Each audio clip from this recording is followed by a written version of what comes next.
வாழ்க வளமுடன். ஓம் ஸ்ரீ சாய்ராம். டெக்னிக்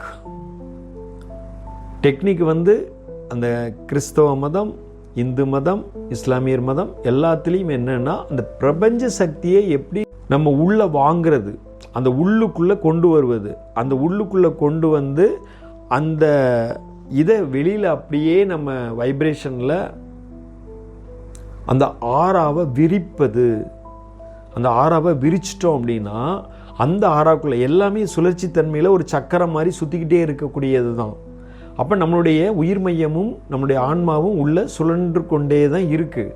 அந்த சுழற்சி தன்மையில் இருக்கின்ற பட்சத்தில் நீங்கள் ஒரு நினைவில் இருந்து அந்த பிரபஞ்ச சக்தியோட அந்த கனெக்ஷனில் இருந்துட்டீங்க அப்படின்னா, அந்த பிரபஞ்ச சக்தி மூலமாக உங்களுடைய உயிர் மையம் சுழற்சிக்குள்ளே உட்படுத்தப்படும் பொழுது அந்த பிரபஞ்ச சக்தியே வெளிப்படுத்தப்படும், ஆறாவாக வெளிப்படுத்தப்படும்.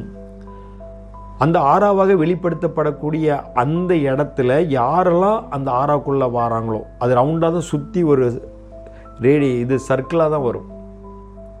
அந்த சர்க்கிள்குள்ளே யாரெல்லாம் வராங்களோ அவங்கெல்லாம் ஒரு ஸ்டேட்டுக்கு போவாங்க, ஒரு மயக்க நிலைக்கு போவாங்க. அப்போ மயக்க நிலைக்கு போகும்போது தான் அது சொல்லுவாங்க, இவரை பார்த்துக்கிட்டே இருக்கலாம் போல இருக்குது, இவர்கிட்ட பேசிக்கிட்டே இருக்கலாம் போல இருக்குது, இவர் ஏன் பேச்சு சீக்கிரமாக நிப்பாட்டுறாரு, இவர் நிறைய என்னென்னமோ பேசுகிறாரு, புரியாத மாதிரி இருக்குது, ஆனால் புரியுது, ஆனால் ஏதோ ஒரு இனிமையாக இருக்குது. அந்த இனிமைன்னு சொல்லுவாங்க பார்த்தீங்களா, தட் இஸ் கால்ட் பிளிஸ். அந்த பிளிஸ் எங்கேருந்து வருது? பிரபஞ்சத்திலேருந்து வருது.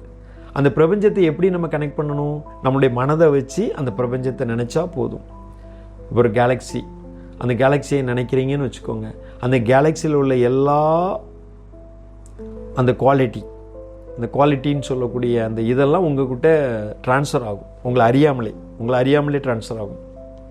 அப்போ இதுக்கு சில மகான்களோட துணை வேணும், வழிகாட்டுதல் வேணும். அந்த மகான்களோட வழிகாட்டுதலை வச்சுக்கிட்டு நம்ம அதுக்குள்ளே போனோம் அப்படின்னா சூப்பராக இருக்கும், என்ஜாய் பண்ணலாம். உங்களுடைய பொருளாதாரமாக இருக்கட்டும், உங்களுடைய உடல்நலமாக இருக்கட்டும், உங்களுடைய மனவளமாக இருக்கட்டும், எதையும் பற்றி கவலைப்பட வேண்டாம்.